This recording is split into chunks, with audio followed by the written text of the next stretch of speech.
Hello, friends, and welcome back to our little corner of the world, a place where we can slow down, take a deep breath, and let the tide of memory wash over us.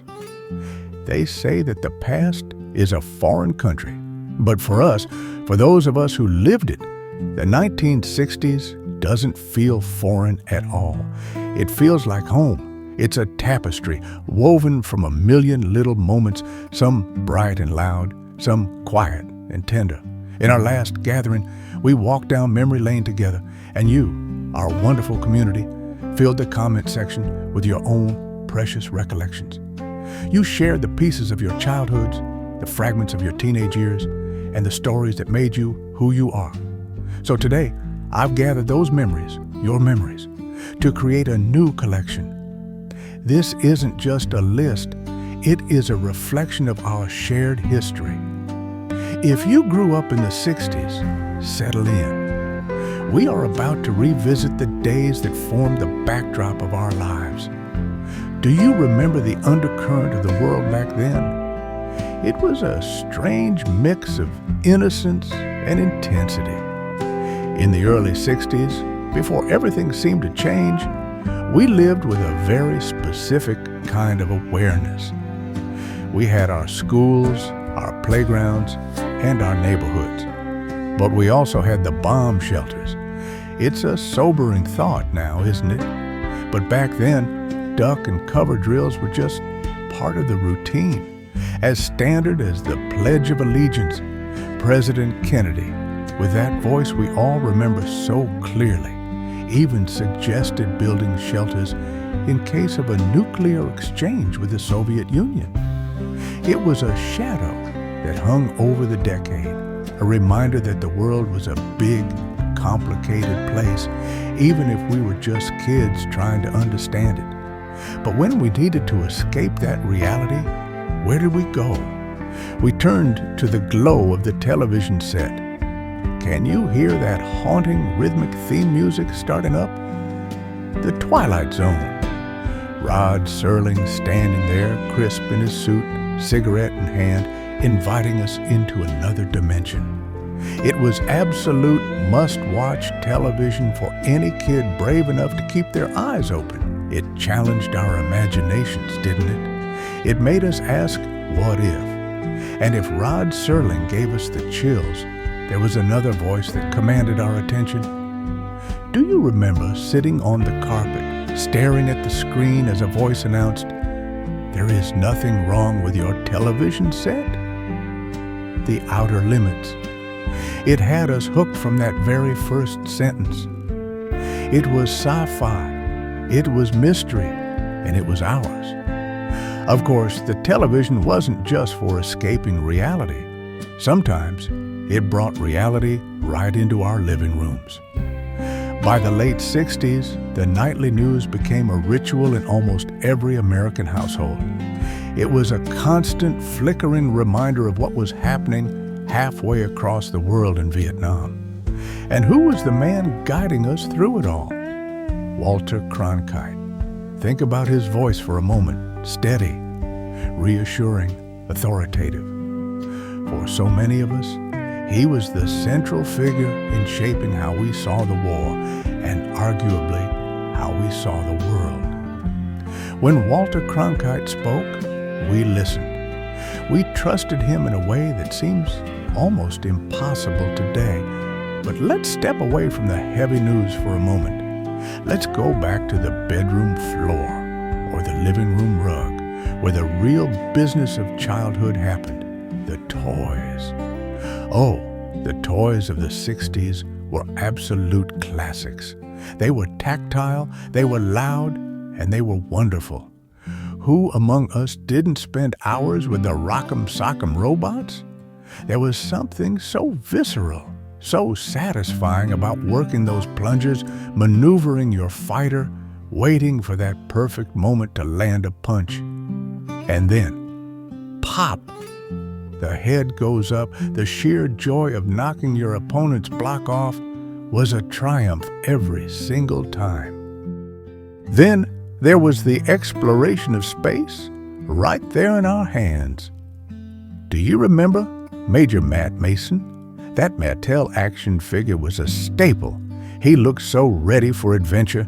You could bend him into any pose you needed for his moon mission. But, like so many things from our childhood, he had his limits. Do you remember the heartbreak when the wire frame inside would finally give up? That little snap at the knee or the elbow after too many missions? It was a tragedy, but we loved him anyway. And if you wanted pure chaotic energy, you grabbed a Wham-O Super Ball. It wasn't just a ball, it was a projectile of pure physics. We loved bouncing them as high as humanly possible, watching them rocket toward the sky. But we all know what happened next, don't we? The race, the mad dash to chase after it as it ricocheted off the driveway, the curb, the neighbor's fence. It was a game of catch where the ball was winning. As we grew a little older, the toys gave way to trends. The style of the mid-60s was something else, wasn't it? Ladies, do you remember the footwear? Go-go boots, they were everywhere. Knee-high, usually that shiny white patent leather that caught the light with every step. You put those on, and you didn't just feel stylish. You felt like a Bond girl. You felt modern. You felt like you were part of the now.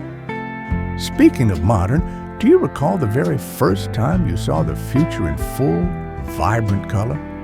For many of us, that moment came courtesy of ABC and a family called the Jetsons. It's funny to think about now, but that animated series only lasted for 24 episodes. Just 24. Yet it left such a massive imprint on our memories, it made us wonder with wide eyes what the future would hold. Flying cars, robot maids, it all seemed just around the corner. And for the boys growing up in that era, there was something that arrived in the mailbox that stopped time. Boys Life magazine.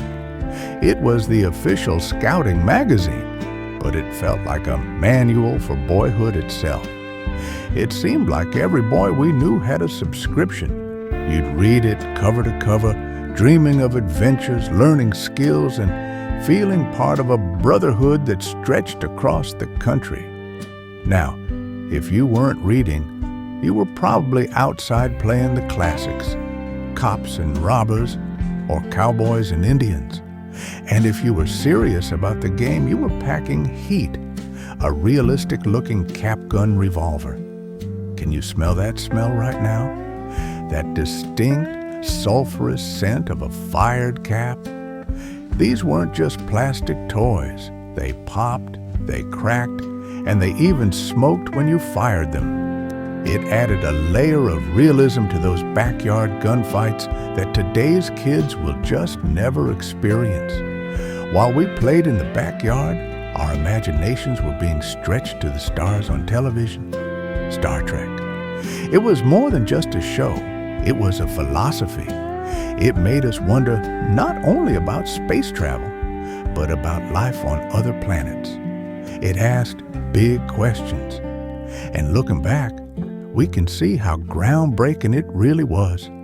It was one of the first shows to feature a racially diverse cast, working together as equals on the bridge of the Enterprise. It gave us hope for what humanity could become. But eventually, even space explorers need to eat.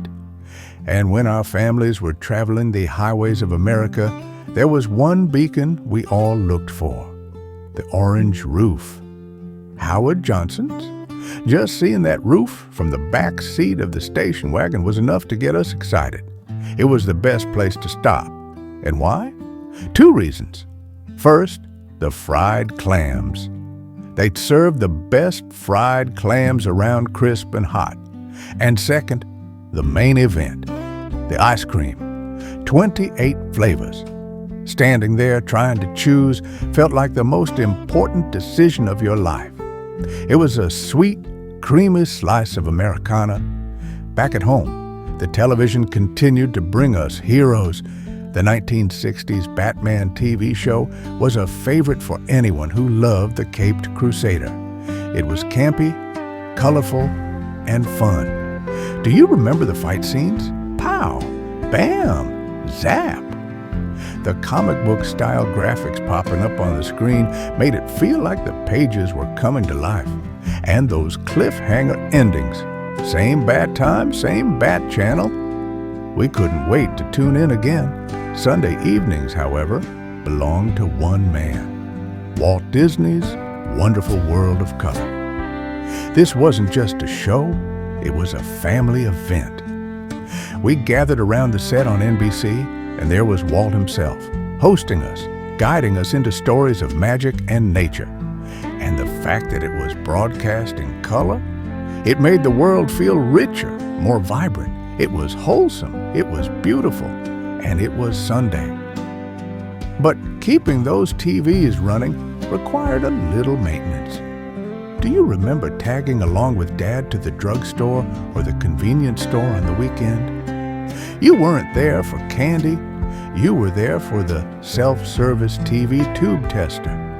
It was a large machine filled with sockets. Pulling the tubes from the back of the set and testing them felt like scientific work. It felt important. It was an exciting excursion, a little bonding moment with Dad, and best of all, it gave you a legitimate excuse to watch more TV once the set was fixed. And what was the soundtrack to all of this? In the 60s, a new sound took the decade by storm. It started with the guitar of Dick Dale and swelled into the California sound. The Beach Boys, Jan and Dean. It was surfer music. Even if you lived in the Midwest 1,000 miles from the ocean, that music made you feel the salt spray and the sun. It was the sound of endless summer. While the boys were listening to surf rock, the women were defying gravity. The beehive hairstyle, it was iconic. That conical updo was everywhere, made famous by the celebrities of the day, but adopted by our mothers, sisters, and aunts. It was an architectural marvel of hairspray and determination, a symbol of the times. There is another memory, perhaps a bit hazier, that permeated the 60s, the scent of tobacco. You really couldn't go anywhere in the 1960s without running into a huge ashtray littered with smoked cigarettes.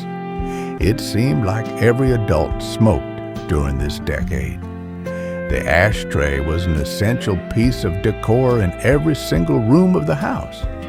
It was just the way things were, a constant cloud that hung over the adult world. But let's go back to the kitchen, where a different kind of magic was happening on the stove. Who didn't love cooking up some Jiffy Pop popcorn? It was a marvel of engineering, the self-popping pan. Watching that foil top expand, rising and rising like a silver balloon, was just as entertaining as eating the popcorn itself. It was dinner and a show all in one. On the playground, the games were simple, yet they demanded serious skill. The game of jacks. It had been played for centuries, but in the 1960s, it seemed to be everywhere. The scatter of those six-pointed metal pieces on the pavement, the bounce of the small rubber ball, the scramble to collect onesies, then twosies. It was a game of rhythm and dexterity that could occupy us for hours. And for the budding creators among us, there was the unique smell of creepy crawlers. Do you remember that, kid? It was a fun activity where you could make your own rubberized insects. You got to pour that colorful goop into the metal molds, but the best part was the equipment. It came with a cool mini oven that heated up to 350 degrees for curing the creepy crawlers. A toy oven that got that hot. We made bugs, we made spiders, and we burned our fingers, and we loved every minute of it. When the day wound down and the family gathered again, there was one place we all liked to visit, Mayberry, the Andy Griffith Show. It was standard viewing in so many households. It wasn't just that it was funny, and it was funny, but it had a wholesome quality that even then felt like a time gone by. The colorful cast of characters, Barney, Opie, Aunt Bee, made the show a favorite for many. It was comfort food for the soul, leading to spin-offs and reruns that we still watch today. Finally, to finish out our list, let's remember the hustle. Even as kids, we looked for ways to make a little spending money. And what was the easiest way? Collecting bottles. It wasn't unusual to see a kid walking down the side of the road, a radio flyer wagon dragging behind them. Can you hear the sound? The clanging of glass against glass, going from door to door or scouring the roadside, returning those bottles for the deposit. It was honest work, and that handful of change meant the world. It meant candy, it meant a comic book, or maybe, just maybe, it meant saving up for that next big toy. We have covered so much ground today, from the fear of the Cold War to the joy of Jiffy Pop, from the orange roof of Howard Johnson's to the distant planets of Star Trek. These aren't just facts in a history book. These are the textures of our lives. These are the things that made us. I know that for every memory I mentioned, you have a dozen more locked away in your heart. And that is what makes this community so special. So I want to ask you a question, and I'd love for you to answer it down below in the comments. When you close your eyes and think of the 1960s, what is the one specific smell, sound, or taste that instantly takes you back there? Is it the cap gun smoke? The taste of the 28 flavors? I want to read your stories. And if you love walking down these roads with us, if you enjoy these gentle reminders of the golden days, please consider subscribing to the channel. Let's keep these memories alive together. Thank you so much for watching, and until next time, take care of yourselves and keep those memories close.